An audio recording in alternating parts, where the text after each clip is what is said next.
તળાજા તાલુકાના સરતાનપર બંદર નજીક ચાલી રહેલા બંધારા ચેકડેમના નિર્માણ કાર્યમાં ખુલ્લેઆમ ભ્રષ્ટાચાર ચાલી રહ્યા હોવાના ચોંકાવનારા અને ગંભીર આક્ષેપો સામે આવ્યા છે। ત્યારે સરકારના વિકાસના દાવાઓને પોકળ સાબિત કરે તેવી રીતે બંધારા જેવી મહત્વની યોજનામાં નીચી ગુણવત્તાનું મટીરીયલ વાપરી જનતાના પૈસાની ખુલ્લી લૂંટ કરવામાં આવી રહી હોવાના સ્થાનિકોના આક્ષેપો છે। ત્યારે આ ગંભીર મુદ્દે સરતાનપર બંદરના સરપંચ સહિત દકાના, તરસરા અને ખંડેરા ગામના સરપંચો તથા મોટી સંખ્યામાં ગ્રામજનો સ્થળ પર દોડી આવ્યા હતા। ત્યારે જાત નિરીક્ષણ દરમિયાન બંધારા નિર્માણમાં કીચડથી ભરેલી ગંદી અને ધોરણ વિરુદ્ધની રેતીનો ઉપયોગ થતો હોવાનું સામે આવ્યું છે। આવી રેતીથી બનતો બંધારો ટકશે કે તૂટી પડશે એ પ્રશ્ન અત્યારથી જ અહીંયા ઉભો થતો આપણને જોવા મળે છે। ત્યારે ગ્રામજનોએ સ્પષ્ટ શબ્દોમાં કહ્યું છે કે આવા નબળા મટીરીયલથી બનેલો બંધારો આવનારા સમયમાં કોઈ પણ મોટી હોનારતનું કારણ પણ બની શકે છે। જો બંધારો તૂટશે તો તેની જવાબદારી કોણ લેશે? સરકારના કરોડો રૂપિયા પાણીમાં જશે કે પછી કોઈ દુર્ઘટનાની રાહ જોવામાં આવી રહી છે? ત્યારે આ સવાલો હવે ખુલ્લેઆમ ઉઠી રહ્યા છે। ચોંકાવનારી વાત એ છે કે થોડા સમય પહેલા તળાજાના ધારાસભ્ય ગૌતમભાઈ ચૌહાણે જાતે બંધારાની કામગીરી અને નિરીક્ષણ કરી અને વિકાસના કાર્યોમાં ભ્રષ્ટાચાર ચલાવી લેવામાં નહીં આવે તેવી કડક ચેતવણી આપી હતી। પણ તેમ છતાં પણ ફરીથી એ જ દ્રશ્ય સામે આવતું એવું લાગી રહ્યું છે કે કેટલાક ભ્રષ્ટ તત્વો ધારાસભ્યની સૂચનાઓને પણ ઠેકાણે મૂકી રહ્યા છે અને સ્થાનિક લોકોએ તંત્ર સામે સીધો પડકાર ફેંક્યો છે કે જો તાત્કાલિક ઉચ્ચ સ્તરીય તપાસ નહીં થાય, જવાબદાર અધિકારીઓ અને કોન્ટ્રાક્ટરો સામે કડક કાર્યવાહી નહીં થાય અને ગુણવત્તાનું મટીરીયલ વપરાશે નહીં તો સરતાનપર બંદર અને આજુબાજુના ગામોમાં ઉગ્ર આંદોલન કરશું। ત્યારે સરતાનપરના સરપંચે તો એટલા બધા આવેશમાં આવી ગયા કે ભ્રષ્ટાચાર અને નબળી ગુણવત્તાવાળું મટીરીયલ વાપરવામાં આવશે તો ઊભી શેત્રુંજીમાં દોડાવશું। પ્રશ્ન એ છે કે આ પ્રજાને ઉશ્કેરવાનું કામ કોણ કરે છે?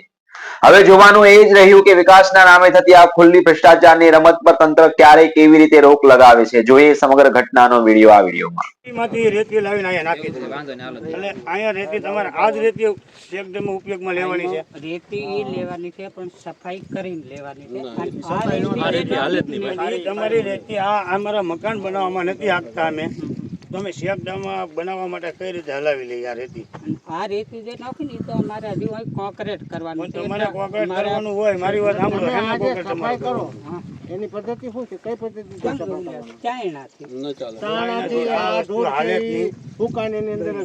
તમારે કોન્ક્રીટ પાયા આ રીતે કોન્ક્રીટ પાયામાં કરવાનું છે। પાણીથી સાફ કરો તો આ રેતીનું અર્જુનભાઈ સાંભળો, આ રેતીનું કોન્ક્રીટ પાયામાં કરવાનું નથી। તમારા પ્લાન એસ્ટિમેટ, તમારો વર્કઆઉટ બધું આખું તમારે ટેન્ડરની કોપી આપો, બરોબર? તમારું જે કામ જે સારું થાય એમાં અમારો બધા ગામોનો સહકાર છે અને નકર અમારે આવું હાલવા દેવા નથી, બરોબર? અને આ કામ તમારું બિલકુલ આની ને આની મને એકલી ધૂળ ને ગારો જ છે।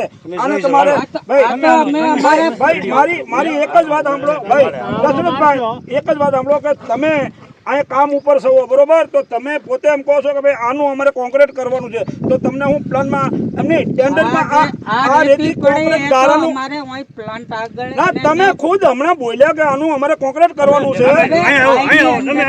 તમે ખુદ બોલ્યા કોન્ક્રીટ કરવાનું। मेरे घर के मेरी बात सुनो, तुम घर पे ये लोग चलाते रहती है, बनाते हो मकान। नहीं, आप एक बार सुन तो लो। एक्चुअली ऐसा है कि मतलब हम लोग ऐसे इकट्ठा कर रहे हैं कि अभी रास्ता बनाना पड़ेगा ना, उसके लिए ऐसे बनेगा रास्ता, मेरी बात रास्ता बनेगा। अरे जो बन के बताओ, बना के दिखाओ मेरे। देखो तुम 5 में लोगों, मेरी बात सुनो, 5 में लोगों जिसको भी पूछा वो अलग अलग बता रहा है। चलाने का है, एक बोल रहा है साफ करके डालने का है, बोला क्वार्टर के लिए ये बात चलानी पड़ती है। कोई नहीं, देखो ये मैं धोवो तो भले ऐसा नहीं है, चलेगा नहीं भाई। अब साहब लोग सैंपल इतना बड़ा आप लोग को बुला लो, उसके बाद काम चालू करो। चलेगा ही नहीं। હવે તમે એવું બોલો છો કે ભાઈ આ રેતી અમારે સાળવાની છે, રેતીની ધૂળ છે। હવે તમારા જે માલ બનાવવાનો મિશન છે એની અંદર તમે ખુદ માટે એ ભાઈ તમારા માટે તમે વાપરવા માટેની પરમિશન નથી લીધી ને, એ તો અમારા હોદ માટેનું છે ને. એટલે તમે આ રેતી જે નદીમાંથી કાઢીને તમારે જે લોકોને વાપરવાની પરમિશન લેવી પડે, એ પરમિશન તમારે લેવાની હોતી નથી. બીજી જગ્યાએ ન વાપરી કે બાકી જે જગ્યાએ અમે કટિંગ કરવું કે નહીં. એટલે ખાંડ ખરીદમાં અમે જાણ કરી એટલે તમારે લોકોને એને ખાંડ ખરીદને જાણ નહીં કરવાની. તમારા લોકો તમારા મનમાં આવે નથી, તમારે રેતી કાઢી વાપરી શકો ને તમે.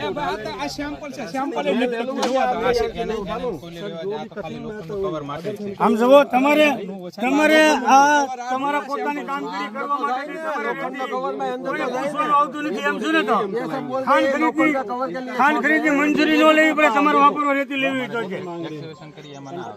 હવે ભાઈ આ લોકો એવું કહે છે અમારે ગમે તે રેતી એને વાપરવા જોતી હોય તો ખાંડ ખરીદની કોઈ મંજૂરી લેવામાં આવતી નથી.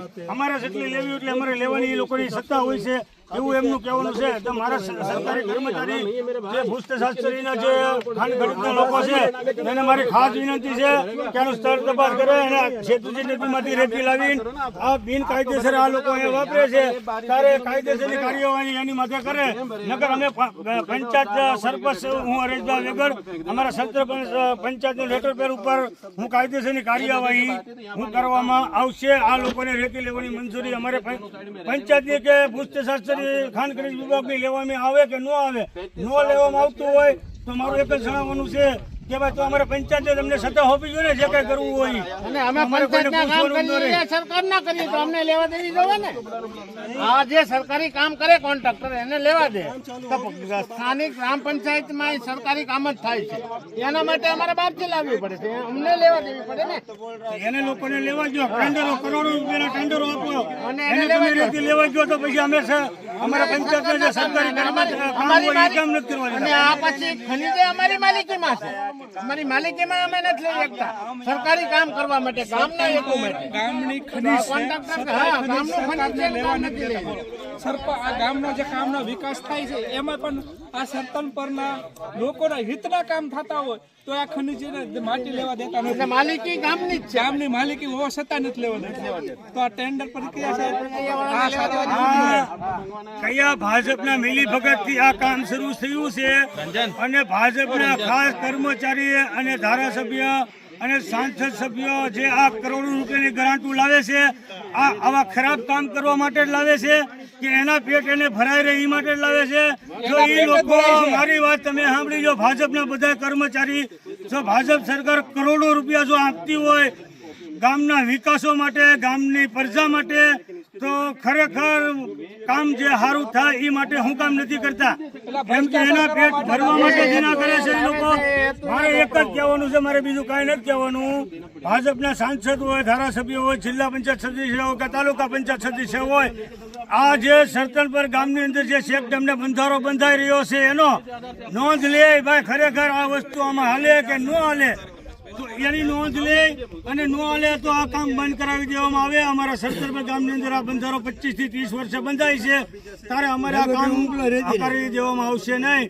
દરેક ભાજપીય કર્મચારીને મારી ખાસ સૂચના છે કે આજે માલ એ નાખ્યો છે અને એનું લોકોનું કહેવાનું એવું છે અમારે રેતી વાપરવી તો આ જ રેતી વાપરવાની છે. આ સાડીને આ રેતી આ શેપ ડેમમાં વાપરવાની છે તો આ રેતી વાપરવા જેમાં આજે નહીં આવે ને કાલે નહીં આવે. અમે ગામ આંદોલન કરશું ને શેપ ડેમ બનાવવા દેવામાં આવશે નહીં. એટલી અમારી વિનંતી છે ભાજપના કર્મચારીને ખાસ કે આવીને આ જગ્યાની નોંધ લે. આ રેતી હાલે કે ન હાલે ભાજપના દરેક કર્મચારીને વિચારી અને જોઈને કહેવાનું છે હાલે કે ન હાલે. એટલે મારી સૂચના આપું છું. હું ભાજપના રાજમાં ભ્રષ્ટાચાર થાય છે, ભાજપના રાજમાં ભ્રષ્ટાચાર થાય ને કે આવો આ 35 વર્ષે તો માઇન્ડમાં આવ્યો છે ને